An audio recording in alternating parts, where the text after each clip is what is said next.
ලයින හැමදෙනාම සාදරයෙන් පිළිගන්නවා. අද අපි සූදානම් වෙන්නේ පාද 9කට බෙදෙන ආකාරයට. ඒ ආකාරයෙන් බෙදලා ප්‍රධාන දොර තියෙන ස්ථානය සොයාගන්නේ වාස්තු විද්‍යානුකූලව සකස් කරගන්නේ කොහොමද කියන එක ගැන. එහිදී අපි මුලින්ම නිවසේ පිටත බිත්ති ටික ලකුණු කරගෙන ඉමු. ඊට පස්සේ මම එය සිදු කරන ආකාරය හැම දිනාටම ඉදිරිපත් කරන්න. මේ ආකාරයෙන් මේදී හුඟක් වෙලාවටම මම තව දෙයක් කියනවා මේකම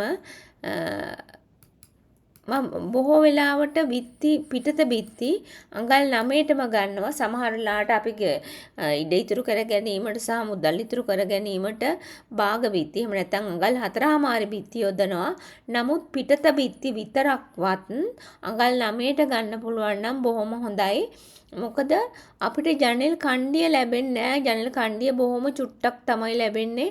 අඟල් 4මාරි බිත්ති දැම්මහම මේ ආකාරයට අඟල් 9 බිත්ති දැම්මහම ජනෙල් කණ්ඩිය හොඳට පිහිටනවා. ඒකෙන් ජනේලේ ෆ්‍රේම් එක ජනේලේ ආරක්ෂා වීම සහ ශක්තිමත් බව ජනේලේ ආරක්ෂා වීම ඒ වගේම අලංකාරයත් හොඳට ඇති වෙනවා. පිටත බිත්ති හෝ අඟල් 9ට දාන්න පුළුවන් නම් ඒක තමයි ඒ දේ කියන්න ඕනේ. ඒ වගේම දැන් අපි බලමු මේක සමාන කොටස් 9කට තමයි බෙදා ගන්න ඕනේ. සමාන කොටස් 9කට. දැන් අපි හිතමු මේක තමයි ගෙයි මුහුණත තියෙන පැත්ත. ඒ පැත්ත තමයි අපි බෙදාගන්නේ අඟල් 9කට. අඟල් 9කට නෙමෙයි සමාන කොටස් 9කට. සමාන කොටස් 9කට. මේ ආකාරයට සමාන කොටස් 9කට බෙදා ගන්නවා. බෙදාගෙන මේ එක පාදයකට හැම පාදයකටම නමක් තියෙනවා. මෙන්න මේ කොනේ සිට මේ කතිරේ මැදට වෙනකම් පළවෙනි පාදය. එම කතිරේ මැද ඉඳන් මෙතෙන්ට වෙනකම් දෙවෙනි පාදය. ඒ ආකාරයට තමයි මේ කොටස් තියෙන්නේ. ඒවට නම් කියනවා නම් පළවෙනි පාදය ශිකී පාදය. දෙවන පාදය පර්යන්න පාදය. තුන්වන පාදය ජයන්ත පාදය, හතරවන පාදය මහේන්ද්‍ර පාදය, පස්වන පාදය සූර්ය පාදය, හයවන පාදය සත්‍ය පාදය, හත්වන පාදය වෘෂ පාදය, අටවන පාදය අන්තරීක්ෂ පාදය, නවවන පාදය අනල පාදය. ඔය ආකාරයෙන් තමයි පාදවල නම් සටහන් වෙන්නේ. එහිදී අපිට මේකට ඉතාමත් ප්‍රධාන දොර පිහිටවීමට හොඳම පාද වශයෙන් සඳහන් කරන්නේ තුන්වන පාදය සහ හතරවන පාදය. ඒ කියන්නේ ජයන්ත පාදය සහ මහේන්ද්‍ර පාදය.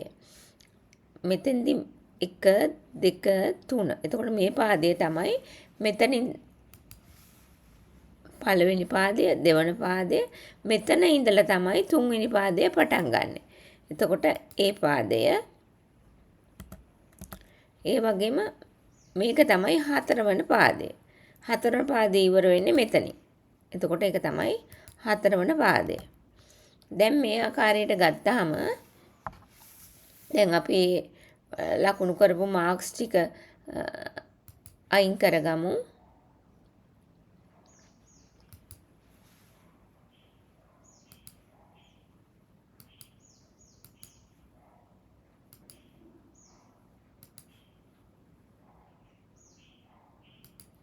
මේ ආකාරයට මෙහෙම අයින් කරාම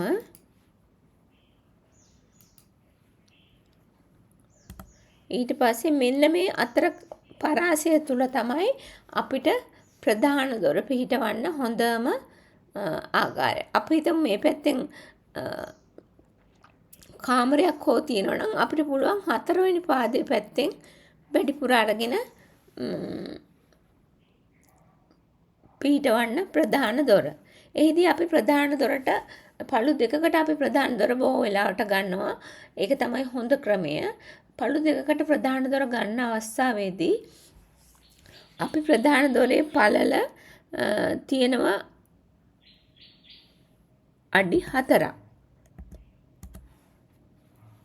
මේ ආකාරයට අඩි 4ක් තියෙනවා. දැන්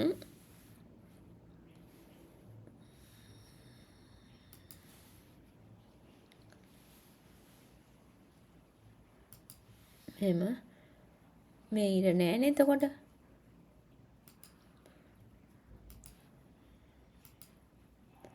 මෙන්න මේ කොටස තමයි එතකොට ඔබ හැමට පේනවා මේ කොටස තමයි ප්‍රධාන දොර පිහිටන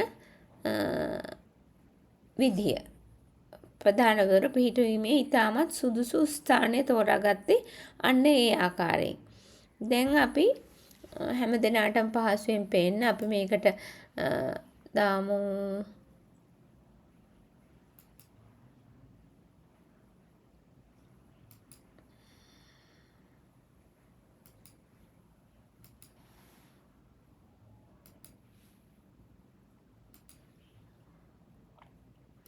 මේ ආකාරයට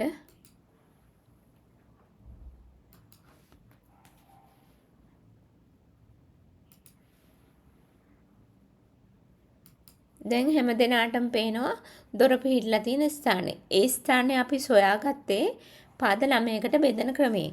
මේ ආකාරයට පාද 9කින් බෙදලා දොර මෙම ස්ථානයටම ගන්න බැරි වන අවස්ථා තියෙනවා. එහෙම අවස්ථාවල තමයි අපි අර පාද බිත්ති ගන්න අපි පාද 15කට බෙදන ක්‍රමයක් තියෙනවා. ඒක මම වීඩියෝ වල කරලා තිනවනේ.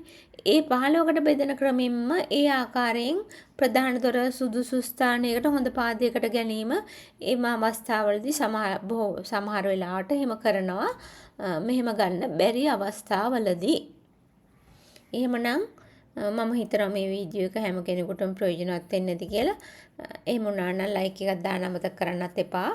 අපිට කියලා ප්ලෑන් එකක් ඇඳ ගන්නව නම් ඩිස්ක්‍රිප්ෂන් බොක්ස් එකේ නම්බර එක තියෙනවා. එහෙමනම් තවත් වීඩියෝ එකකින් නැවත හමු වෙන බලාපොරොත්තුෙන් හැම දිනාටම ජයෙන් ජය පතමින් සමුගන්නවා.